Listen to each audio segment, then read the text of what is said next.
Okay, I would like to say benvenuti a tutti. Welcome everyone, wherever you are in the world. My name is Claire Alderson. I'm going to be the moderator for today's 60-minute workshop session. And the title of this session is Distributed Leadership to Embed Scholarship in Curriculum Design and Delivery, a Teaching Team Approach. I'd like to introduce our illustrious presenters. We have Associate Professor Tina Acuna, Associate Dean Learning and Teaching at the University of Tasmania, Dr. Joanne Kelder, Adjunct Senior Researcher, University of Tasmania, and their colleague Tony Kerr, Learning and Teaching Data Manager and all-round legend, as it goes, from the University of Tasmania. My job here is just to keep an eye on the time. I will be humbly turning my camera off and just watching and learning. The questions at this point, if you have any questions or comments you'd like to make, you should see a questions panel to the right where you can type in your questions and comments, and they will be looked at throughout the session. So I'd like to remind everybody that the session is being recorded, and to be considerate and sensitive to the various guidelines of netiquette and just all-round politeness. That would be nice. So without further ado, I will graciously pass the session on. So thanks for coming along, everybody. We've got a nice small group actually. So one thing I suggest is maybe just pop in the chat whereabouts you're from, so we get a little bit of a sense of our audience. So we do know at least so hello. Hi. So now the work that we'll present today is based on our, as in Joe and I's, fellowship that we had with the Australian Council of Deans of Science in Sydney. Okay, excellent.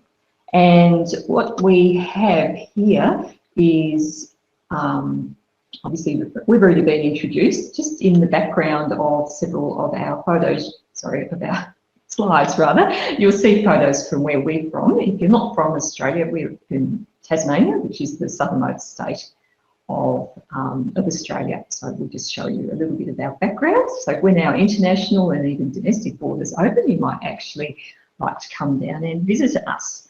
So what I'd like to do first is just go to an acknowledgement of countries. So in the spirit of reconciliation, we respectfully acknowledge the Literature nations. We recognise the Aboriginal history and culture of the land and acknowledge and pay respect to the traditional owners and the elders past, present and emerging on the land on which all University of Tasmania campuses stand. We acknowledge all countries participating in this conference and also acknowledge their elders and ancestors and their legacy to us.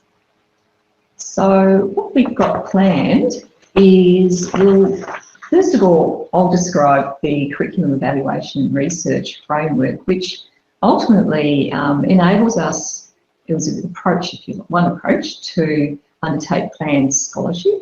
And the aim is to really use all of the day-to-day learning and teaching that we naturally generate as educators through the life cycle of the degree and be able to actually leverage that into scholarship. And that's what we'd like to explain and explore with you today in this workshop. Given it is a workshop, the other part of it will be actually exploring some of the resources that we have developed as part of the fellowship and share with you. And along the way, we'll talk about the role of distributed leadership in implementing this particular approach that we're advocating here today. So, first up, I'll just give a brief introduction to the framework. It's only about 4 slides because this is not meant to be a seminar. So this will just take relatively brief and then launch off into the actual materials that we've provided. So we thought a good place to start would just be a very brief definition, if you like, of scholarship. And this is ironically actually from our tertiary education regulator here in Australia. Reason for which I'll come to in a moment. But if we think about scholarship, it is about making that contribution to the advancement of knowledge in whatever type of research field it might be in. But in particular, when it comes to learning and teaching, it's also how we then the transmission of all these advances through contemporary educational practices. Now, the reason for actually using this particular definition, if you like, as opposed to some of the well-accepted definitions that are available in the scholarly literature, was at the time when Jo and I started with the fellowship, TEXA had actually released a guidance note, and in that they were looking at universities to be able to demonstrate how they were actually undertaking a scholarly approach to their teaching. And given we're in the sciences, and there was this like, oh, interesting, how would we actually demonstrate that? Because there was a sense that perhaps it wasn't as well established in our particular disciplines, maybe compared to some others. So it was how would we actually demonstrate that? And at the time, Jo had been doing some work with another colleague here at the university, and we used some of that initial thinking to formulate this framework that we'll talk about in just a moment, as one approach to try and tackle this particular issue. So what we're advocating is really, if we think about our teaching and all of the day-to-day stuff that we actually do, whether it's got to do with, for example, when we're improving the quality of our particular units or courses or subjects, depending on how you describe them, and all of the quality assurance that then also naturally goes along with this, how can we actually leverage all of this activity that we do both annually and also every 5 yearly, at least usually in the Australian context, and therefore also the reporting that's associated with that? How can we actually use this to be able to leverage that into scholarly outputs? And so this was really the impetus for this particular fellowship that we had. Now, what I'll just go to now is, this is the framework that was one of the outputs from our fellowship, and I just want to briefly explain this. It won't take particularly long. This is also available on the website that I'll go to in the link just in a moment. And so what it's really describing is the intersection between three different components that we know all very well, things like quality improvement, quality assurance, and then scholarship. And what we're implying here is how this can then intersect into how we might look at how we enhance student learning. So to give you some examples, just to bring this alive a little bit, at the moment we are in the midst of the academic transformation. So we're really looking to improve the quality of many of our units, as we call them here, in amongst our degrees. So we have a real focus at the moment on improvement. Now, in terms of looking at that, the other component of it is that we want to be able to demonstrate through our quality assurance what the impact of that has been on, for example, student learning outcomes and other aspects to do with the teaching as well. Now, that's kind of where our focus is at the moment. But looking at the framework, what we're looking to do is to also have an underpinning ethics with this, so that we can actually undertake scholarship associated with all of those activities that we're doing day to day. So that's kind of how we're approaching it. But scholarship has many different lenses, doesn't it? So we're also, in the way that we're undertaking our quality improvement and quality assurance, this is often also informed by scholarship as well, that's already evident in the literature. And so the idea is that each of these different components actually intersect and feed through that life cycle of the course. We have other colleagues in other parts of Australia who we've introduced to this framework, and they're actually accessing it in a very different way. So, for example, a colleague in South Australia is particularly interested in trying to improve the scholarship in her faculty, and so she's very focused on that aspect of it. But in terms of thinking about the types of projects that people might undertake, is actually then utilising the quality improvement and quality assurance into that scholarly activity. So in that way, it can really be accessed in whatever context suits the local area. Now, what we're advocating here is there's a real opportunity to be able to take a team approach to undertaking this. So it isn't people like me in my associate dean role who say, well, you should go and do this, because we know that that isn't going to work, but it's rather a case of really trying to support the teaching team who are involved in the teaching program to be able to engage with different aspects of this. So everybody, for example, is involved in quality improvement of their teaching. Some people would be involved in quality assurance, and the people that are really keen perhaps on the scholarship would be involved in that component as well. And so there's opportunities in taking this to be able to have a distributed leadership approach for those people who might be interested, for example, in a scholarship. And then that's a way to be able to drive those different aspects associated with the improvement in the quality assurance process, the intersecting circle. One thing that we certainly are very aware of is the importance of being able to support staff in doing this. However, what we have found from talking with people and what we see in our own practice is that this is all very well, here's a framework, but people need support to be able to think about how would you actually go about putting in, for example, that scholarly approach that requires ethics. How would you do that for a teaching team?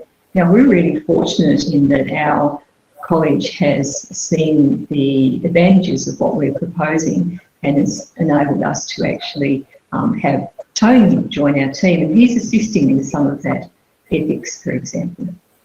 And so that's been really helpful for us. But what we've done for other people that we've worked with at other universities is share all of the various resources, all of the ethics, all of the different templates to do with action plans and things like this, so that people could actually just draw on this and be able to then, as they see fit, engage with different components of the framework that we're advocating. So, and any questions about this can pop up as we go along. Oh, and the slide has disappeared there, but that's okay. So I'm actually going to swap over to Tony here, unless there are any questions just in the chat. Just have a quick look. No. So Tony was just going to share with you some of the online resources that are available, and these are all covered with Creative Commons, so they can be taken and adapted for use wherever. There you go, Tony, and I'll hand over to you. Thanks. You can move on to the next slide if you like. So, you wanted me to go to the next slide, or did you want to share? Screen? I was a little bit too quick. That's fine. I'll share my screen. Okay. Sorry. So, as Tina said, setting up these sorts of projects can be resource intensive and time intensive. We don't all have the luxury of having that time. We don't all have the luxury of having those resources. So we are going to give you some free stuff, and hopefully the free stuff will free up some of your time and your resources so that you can be more able to set up these projects yourselves. So if I just share my screen here.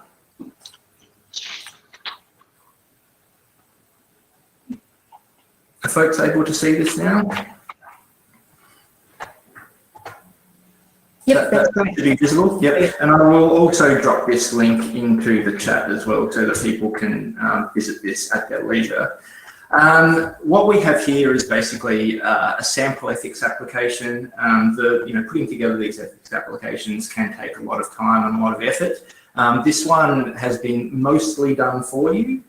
Obviously, you'll need to adapt it to your particular circumstances, your own projects with your own goals, and to your own ethics committees as well, who might have their own requirements. But these are a sort of a generic version of ones that have been successful for us. We have the sample application itself, but also the supplementary documentation that might go along with it. So welcome messages, invitations. We also have the information sheets and the consent forms. And as Tina said, these are all free for you to use under the Creative Commons share-alike license. So feel free to access them and adapt them to your own, to your own particular circumstances. The other thing I might show you as well is one of the ways that we have implemented the communication method for these projects. So what you're seeing here is our learning management system. We have set up a site within the learning management system that is accessible to any students who are, enrolled in this particular degree program or this particular school. And I'm impersonating a student here, so this is exactly as a student would see it, or a staff member would see it when they access it. On the main page here, we have live announcements that we can make. What you're seeing here is an adaptation of the invitation that was one of the resources that we have shared with you here. One of the advantages of doing it this way and using our learning management system is that all of the users who log on are already authenticated in our university system. So it means that they don't have to go and sign up to new systems, new survey tools. They don't have to enter additional information. They're not being asked to give us their student ID number. They're not being asked to give us their email address and contact information. Because this is a university system, that information is all already captured when they authenticate. It also means that there is very little chance that people could defraud this and sign up on the behalf of somebody else because they don't know somebody else's password, presumably. So if we now go here to the content, you can see that the way we have structured it here is that there's an information portal for student participants, an information portal for staff participants, and we have broken it down by degree. So if I click on one of these degrees, what we see here is the information sheet associated with that particular degree. And at the bottom, there will be a link to the consent form. And again, having the consent form embedded in here means that people don't have to sign up to another tool to complete the form. And again, if we click on the consent form itself, we'll see in a moment the consent form, which again is a resource that we have shared with you. So feel free to use the resources that are on this site, and as Tina said in the chat, these resources will be updated again in the coming weeks, just based on some of the lessons that we've already learned from our implementation so far. And you can adapt this to your own learning management systems or to your own tools that you are going to use to communicate this with your participants. Thank you. I will now stop sharing my screen. Great, thanks. So if I share, Joe, sorry about this, just slight chopping and changing. Or we? Do you want that page? Okay. Yeah. So just 1 minute. 1 minute. There you go. Okay. So. With one qualification with the resources that we've developed, we've framed them as a sample or an example of all the documents that you might need to generate and design and write in order to submit to an ethics committee. And the scale and scope of the ethics is for a whole course curriculum involving all the students and all the staff. And so there's a lot of ethical considerations that we've had to take into account and then build into the ethics application. And that's why we think it's a really helpful resource, because there have been so many iterations with the University of Tasmania's ethics committee. And so we think it's actually very solid in terms of its compliance with all the requirements of the National Statement for the Ethical Conduct of Research. What our resources don't do, or what they do is it just codifies the ethical reasoning that we've had to learn and apply into an ethics application. And so you get a consistent structure for how you can design evaluation research into a course. It's the method for recruitment, selection, recruitment, protocols for establishing consent, which is what Tony just showed you is what it looks like in terms of a student, that you go to a place on the learning management system called the research room for that course. They read the information sheet, they click on a link where they're asked questions to do with what they consent to being part of the research, and then that's done. And then also the data management with confidentiality and for allowing matching of data, for example, student assessment items with their grades is all built into that design. What it doesn't do is provide a research plan, and it's an ethics application actually assumes there is a research design that underpins it. And when you have a research design, the ethics application is basically saying, here are all the things that we have considered that there are ethical questions about, and these are how we have identified risk and how we mitigate risk. And this is what we're going to do. Is that okay? And the ethics committee say, yes, that's okay, and then you can go on and do your research. But if you're going to use our resources, there is an assumption that you will actually have your own research plan, although within the set of resources, we do have some templates that can support you to develop that. It also doesn't guarantee automatic approval from your research ethics committee. So the example ethics have been adapted and tailored for specific courses in quite a few institutions now, and every single time the ethics committee have their own questions and their own objections, and you do need to be able to manage that. But as we build up an evidence base of, this actually has been approved by several ethics committees, it makes it a little bit easier for the next person to come along and submit one. Thanks. Oh, that's where we're going to do the demonstration, which we've already done. That's okay. So that's okay. That's okay. So now we come to the fun part of the workshop, where we're going to do a workshop that's basically about how would you develop a research plan for if you have a course, like a degree course curriculum that you think, I would like to work with my fellow teaching team members to have a continuous scheduled program of evaluating and the curriculum, evaluating the teaching, and have a real scholarly lens to it, which means it's not just checking where things are going wrong or measuring how we're going compared to other people, which is like the quality improvement and the quality assurance, but it's actually the scholarship side.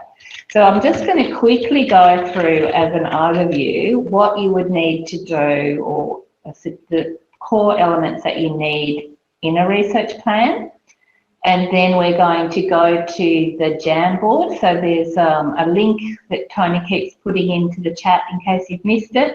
So if you want to just click on that, and you'll go to a place where we're going to work together to go through these different elements of a research plan. It's going to be very quick because obviously it is not possible to design a research plan in 20 minutes, but we'll get the skeleton of it and a bit of how you think about it and what sort of information, considerations you need.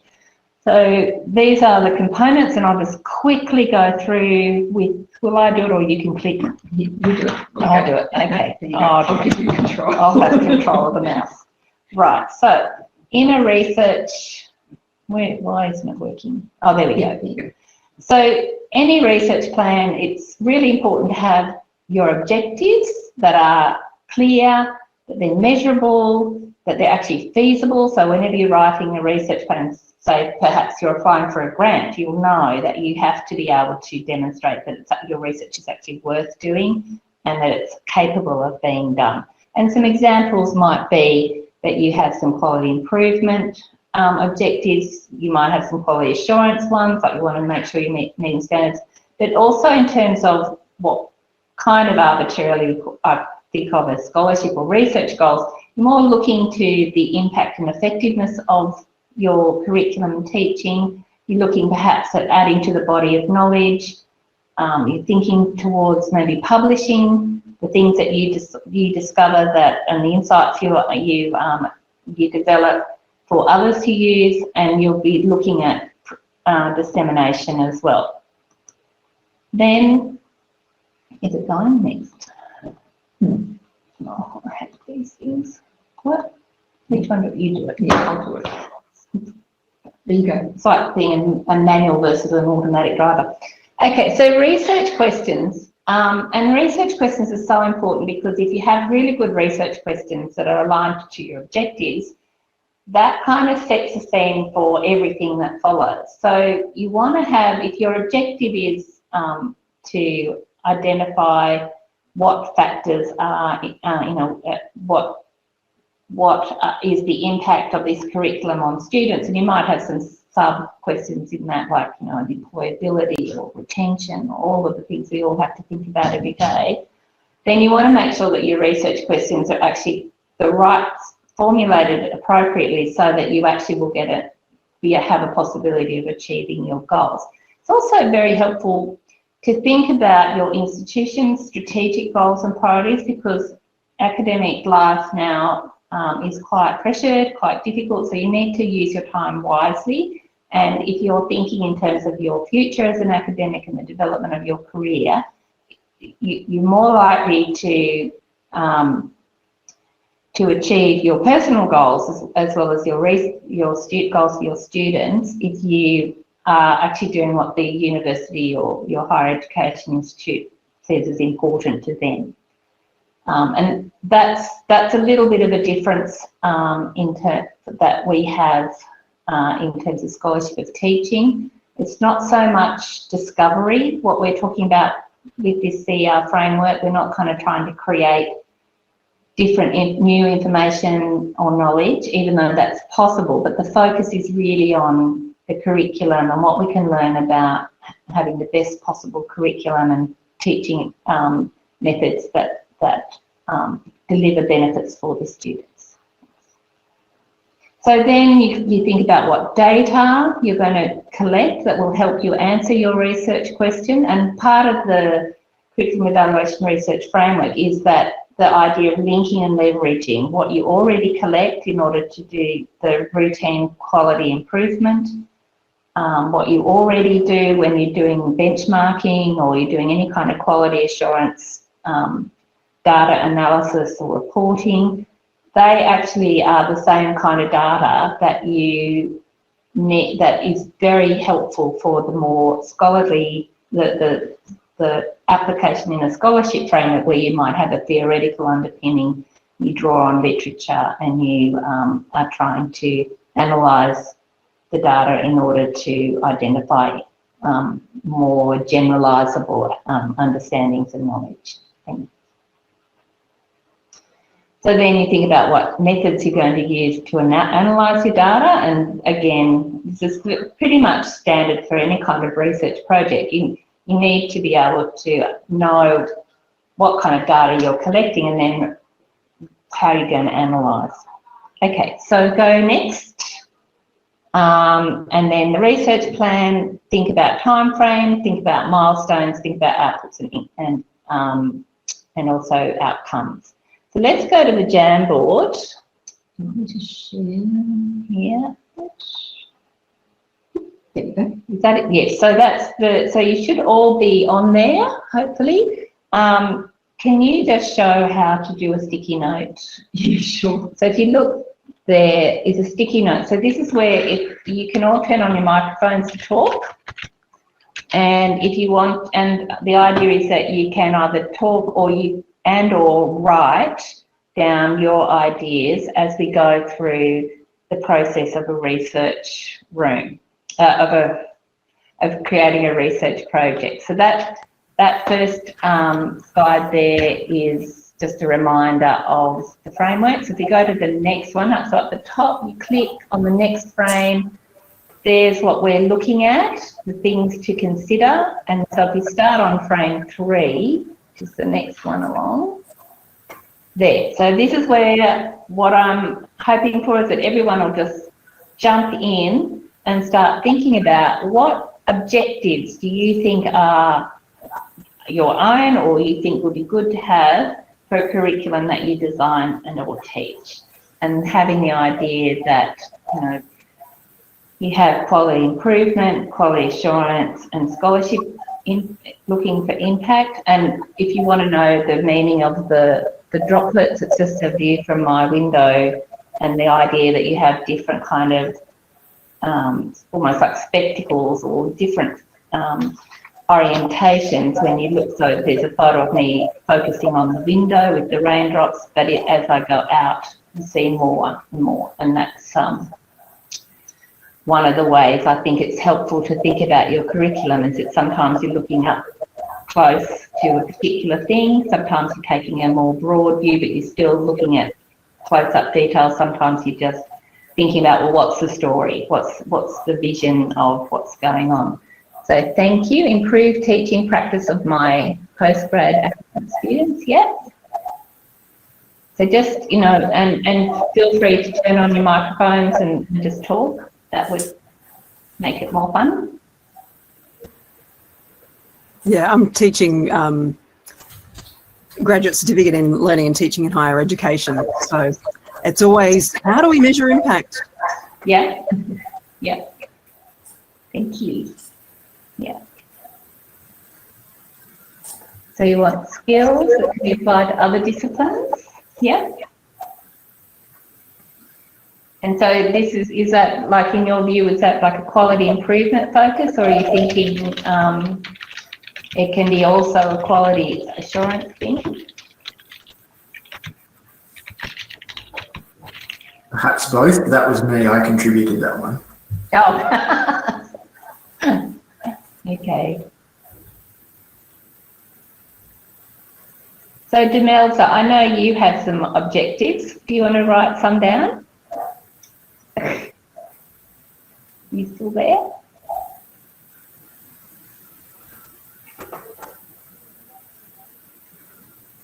Yep.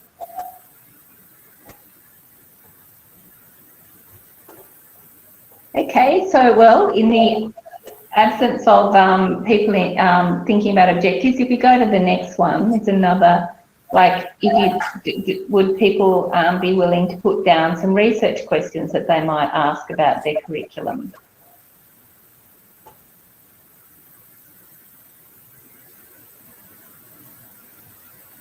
Or their teaching. So if you're thinking about, you know, you've just finished the year and you've had maybe you're the course coordinator, or maybe you're the coordinator of a unit, and you're thinking, oh, you're trying to reflect on, or what were the things that if I focus on, I can maybe think about a way to make an improvement, or I can have an idea of how well we're going in relation to other courses or other similar courses.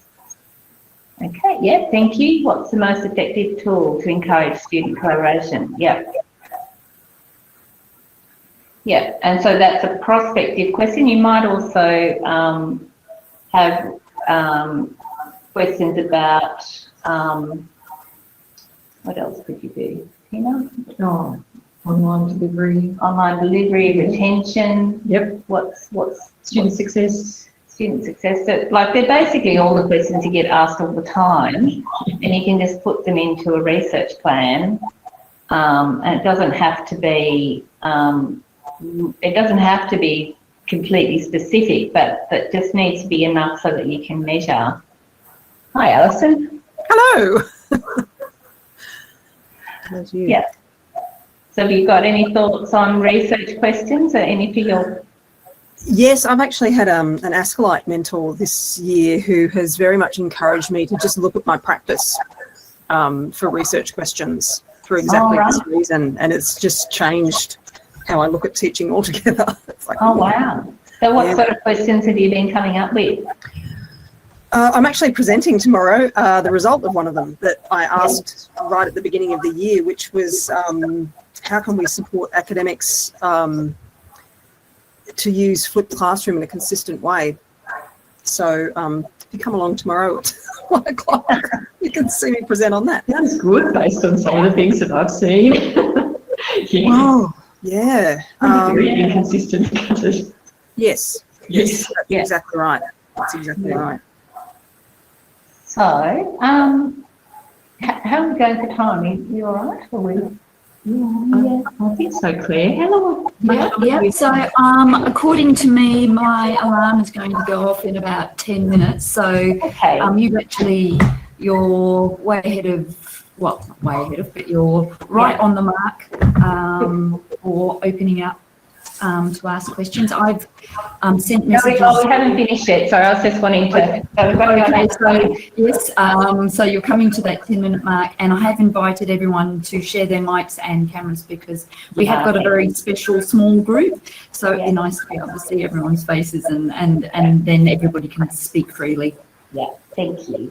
So we've done two of the frames. So, what are your objectives? What research questions? And the idea being that you would check your objectives and your questions for alignment. But if you go to the next one, and you're thinking about, okay, so what data? So, and that's really important when you've got a research question to think, well, what data is going to actually allow me to answer that question? There's no point collecting a whole lot of data that's suitable for retention if you're looking at how students feel about, what's a good example where you misaligned? It's like with I'll give an example of assessment. Like if you do an exam, it's multiple choice, and actually what you're trying to do is students' understanding of deep concepts. So it's similar with research questions and data that you collect. You need to think about what is the best kind of data. So it might be at a basic level, you want to know about students' experience. So you need to perhaps look at students' reflective pieces within a subject, or you might think about if there's a discussion board post that they write about, and maybe if you ask them the questions, how do you feel about this particular assessment task? Those sorts of things are quite helpful. Okay, so the kind of data that we have identified as being really useful for the CR framework, and one of the reasons why we advocate for using the learning management system, is that the data that students generate just by being students, so their assessment tasks, their discussion posts, whether they're graded or not, they are really good sources of data for a whole range of questions that have to do with student learning, student experience, student outcomes. So you can, if you have a question that's about what is the student's experience of the curriculum, you can think, okay, well, we need to have data that's what they say in discussion posts, or if there's an assessment task that has an evaluation component to it. How did you go in a group project? That might be a source of data that you would collect. Yeah. Even the learning analytics and learning analytics as well. Yeah, you can, and engagement. Yeah. And if you have it set up so that you're allowed to match the data, like for each student to each subject that they do, and also the different things that they upload to the learning management system, like their assessment posts or things, then you've got a really rich data set that you can use. And I note here results against specific ILOs, because if you have a curriculum that's constructively aligned, then your assessment tasks should be a really good source of data for understanding what have they learned. You've got your learning outcomes, so you can measure how well did they do it. Yeah. So next frame. Sorry.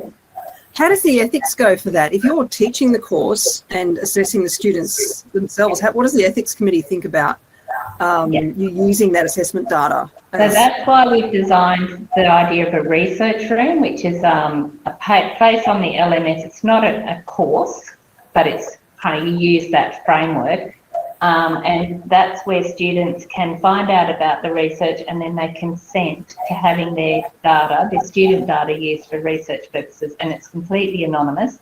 And you have someone like Tony, who's not a teacher, who's responsible to collect all the people who've agreed and they are the people whose data gets downloaded, matched, de-identified, and then handed over to the teachers. The fact that you've already marked it, the fact that you know all the students is not relevant because you've managed the risk to the student by only doing that process 2 weeks after grades are finalised, so that's a protection for them. So they know that nothing's going to happen to what they've done as students apart from be graded, and the results are finalised, nothing else can happen to them. And then the de-identified match data is looked at for other purposes than grading. Yeah. Thank you. And then methods, again, you know, do we do quantitative analysis? You know, the learning analytics, do we look at assessment tasks and put them through a qualitative thematic analysis? There's all sorts of things you can do to see what is the impact of the curriculum on the students. And so really, it's kind of like an action research, iterative, continually looking at the data, analysing it, making changes, and then seeing what the impact is over the life of the course. And then one more. Yeah, so the idea of your research plan, you also need to think timeframes and milestones. What sort of outputs do you think? You know, what products are you going to do? Journal articles, a book chapter, you're going to present at a conference. What are the outcomes? That's more, what are the impacts on the students? What's the impact on the, you know, staff capability, perhaps, as you engage in this process of scholarship collaboratively, that you might get a more highly qualified and capable staff.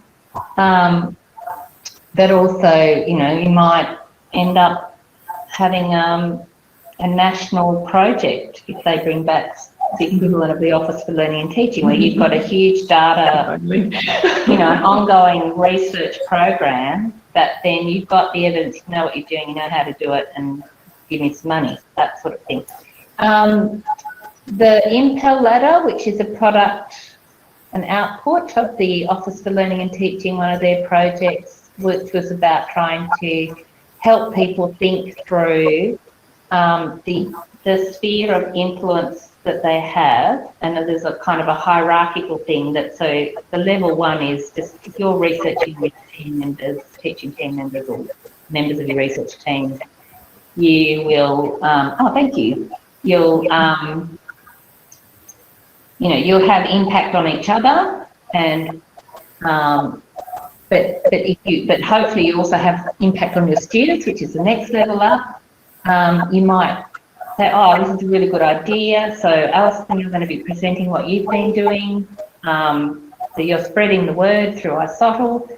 And then level 4, which is really about the SOTL, like the scholarship, where other people start to take up what you've done. And in terms of scholarship of teaching, that's pretty much where we tend to end. Like, it's really about focusing on our students, our curriculum, but sharing what we know so that other people's students and curriculum can benefit.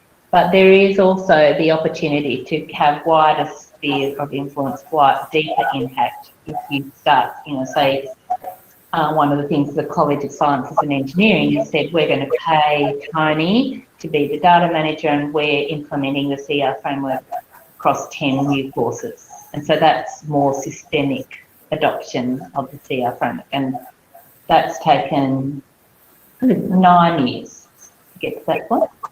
From when we first, from when it was a twinkle in the eye of Andrea and I to now, that's how long it's taken to get to this point. And that's the nature of research. I think it takes a while to build your expertise. Yeah. Having said that, we only did the fellowship last year, so the college has not been 9 years. Just correct there. Yeah, more like 2. Yes. Yes. I took 9 years to get to the point where a college would systematically implement. Okay, so that's yeah. Oh, there's one more. If we go back to sharing screen, I'll just show you very briefly. This one? This one, next one. Yeah, so if you have a research plan and you choose to have a look at the resource that we've got, writing an ethics application actually follows a very similar process. You still have to have a background and justification, which is, you know, what's your problem, what are your objectives, what literature you're trying to draw on. And they're the same sorts of things that would inform the development of a research plan. Similarly, you need research questions, you need to think about who are your participants, how are you going to recruit them over what timescale, and you also need to think about what kinds of analysis you're going to use. And that all goes into your research plan, and then you can kind of just transfer it over with an ethics lens for your ethics application. Okay. Yes. And then, Yes, very nice slide. Well, your timing is perfect. There's only a couple of minutes to go, and I feel like I'm a bit of a participant as well. So I'd like to, I'm sure Alison and Christina would like to join me in thanking you for presenting the workshop. And I think for me, it's too often SOTL is put in the too hard basket, because there are so many other demands on most teaching academics that SOTL is just way down on their list of priorities. So your framework, anything that can help facilitate the pursuit of SOTL is a good thing if you're trying to enhance the student experience. So, sorry, that's my timer. So I think your framework, because it helps take SOTL out of the too hard basket, is fantastic. So congratulations on it. How well has it been? How have people reacted at the university, at your university? Yeah, it's still relatively early days, so we've been putting all of the pieces in place really this semester. So Tony's been working very diligently with a lead in each of the schools to put all of the ethics in place, and then so from early next year we'll go live, and then we'll be really doing a hard press, if you like, on getting the staff and the students then just to really just sign in the ones. It's just, yeah, here's my stuff. That's exciting. Yeah. Yeah, and timely for us, because that'll be the second year of our new curricula that's been rolled out, and we need to be moving into monitoring and evaluation of that. So this will help us with that. So that's some of the Christina's popped a question into the chat. In terms of support requirements, how many people are involved in supporting a team going through this process? Tony and us. Yes. So we're fortunate that we do have a college who was prepared to back us in being able to roll this out. I guess it's a mixture of having, I guess, the data management. You need to identify somebody who can do the data management, because it does need to be a third person who's involved in the teaching. But the other critical person is the lead in each of the different schools. And then having that ability to be able to draw in through influence the other staff in order to be able to engage as much or as little as what they might like to with the actual scholarship side of it. So the opportunity is there, yeah. Yeah, and I'm just doing a consultancy with William Angus Institute, and they've decided to go with it as well. So for them, it will be a technical, like tech support will probably do the data management role. And there's how you organise the people who work together on a particular research hub, if you like, depends a bit on what's a natural aggregation of students and staff. So in this case, at UTAS, you've got distinct courses with distinct teaching teams, but at William Angus there's a lot of kind of crossover, and so they're having to think through how to organise in that way. But the key thing is, at the executive level, they've said, yes, this is important, we need to do it. They also have an EB where they give all their staff a 3-year program scholarship with time to do it. It's amazing. So the CR framework really helps them out, because it just saves a whole lot of work in terms of working out what to do. But I think it's very obvious to Tina and I that you can do it if you've got a really good team that work together anyway. It's not so hard for them to take this on board. But if you're just a sole teacher in teaching a unit, or maybe even a course coordinator, but you don't have any backup, it's an enormous amount of effort to get people on board. And that's So I'm going to have to, for due diligence, pop in and say that the session has actually come to an end. Yeah. So thank you once again. I'd also like to just remind you that Canopy, as the platform for the conference, supports networking, and you can message one another. So if you want to carry on these conversations, which I just think you could probably talk for hours on this, the system will support connecting with and networking. So I probably encourage, if you want to carry on the conversation, to do it that way.